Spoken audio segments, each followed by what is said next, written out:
very big issue in Washington.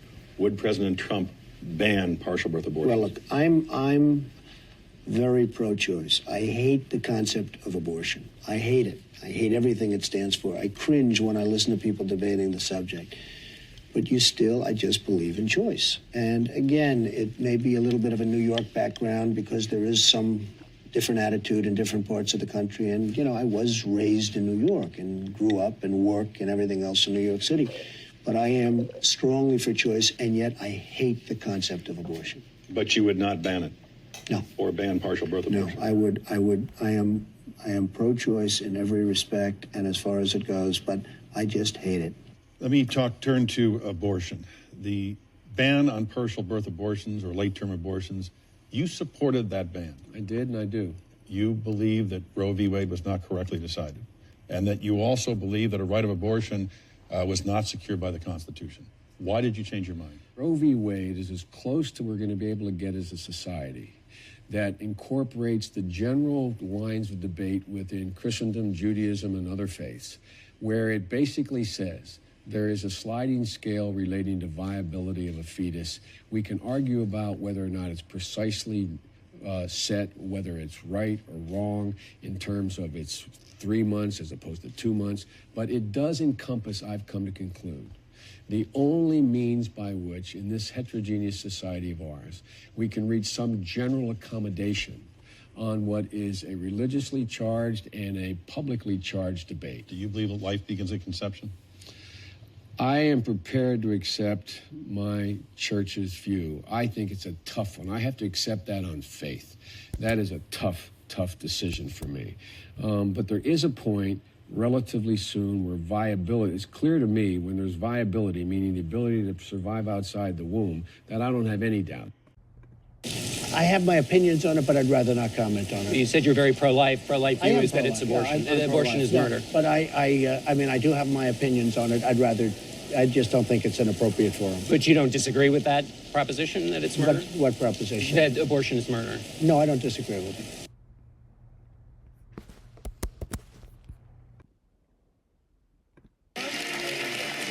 What should the law be on abortion? Well, I have been pro-life. I know. What should the law? I know your principle. That's a good value, but what should be the law? This presidential election is going to be very important because when you say what's the law, nobody knows what the law is going to be. It depends on who gets elected because somebody's going to appoint conservative judges and somebody's going to appoint liberal judges depending on who wins. I've never understood the pro-life position. Well, I never understood it because I understand the principle. It's human life as people see it. But what crime? What crime is it? Well, it's human life. No. Should the woman be punished for having an abortion? Look. I would say that it's a very serious problem, and it's a problem that we have to decide on. It's very hard. But you're are you going forbidding to it. say, well, wait, are you going to say put them in jail? Is that Well, the no, what I'm punishment that asking you're you, talking about? because you say you want to ban it. What's that mean? I am pro-life, yes. What is ban? How do you ban abortion? How do you actually do it? Well, you know, you'll go back to a position like they had where people will perhaps go to illegal places. Yeah. But you have to ban it. Do you believe do you believe in punishment for abortion? Yes or no, as a principle? The answer is that there has to be some form of punishment. For the woman? Yeah, there has to be some form. With caveats, life of the mother, incest, rape, and that's where I stand. And it's so I'm pro-life, but with the caveats. And you have to have with the caveats. Right. So it's pro-life, you know, just because it's the first time you've asked me this question.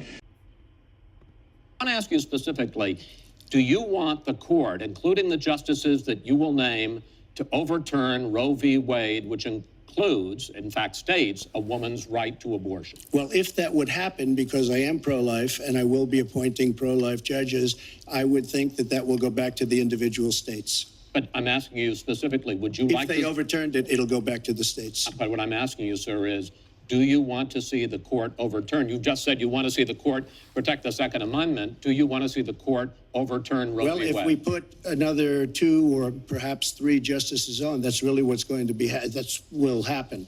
And that'll happen automatically, in my opinion, because I am putting pro-life justices on the court. I will say this, it will go back to the states, and the states will then make a determination. Secretary Clinton. Well, I strongly Trump is the single solitary reason that half of America now lives in a reproductive prison. It was he who nominated 3 justices who lied to all of us and to the United States Senate when they promised to respect precedent, including on abortion. Stare decisis, they said. Yes, stare de perjury is more like it. Got it done, and nobody thought it was even a possibility. They've been fighting. Good people, strong people, smart people have been fighting for 50 years, and it never even came close to getting done. I don't believe they've ever even taken a vote. I mean, never even came close. It was something that wasn't going to happen. I got it done. I get a kick out of these candidates and even the other side. Well, I don't know. I think I'm more pro-life. I'm this. And somebody stood up, a woman stood up and said, this guy ended Roe v. Wade. How the hell can you go against him? And I sort of said that. Well, thank you very much, and thank you, Jeannie. It is my profound honor to be the first president in history to attend the March for Life Freedom Coalition. And just last month, our administration ended federal funding of fetal tissue research. The president listed his... They've been trying to get it done for 50 years. I got it done. I believe in the 3 exceptions for rape, incest, and the life of the mother. I believe in that. Without the exceptions, it is very difficult to win elections. Yes, people change, Shelby.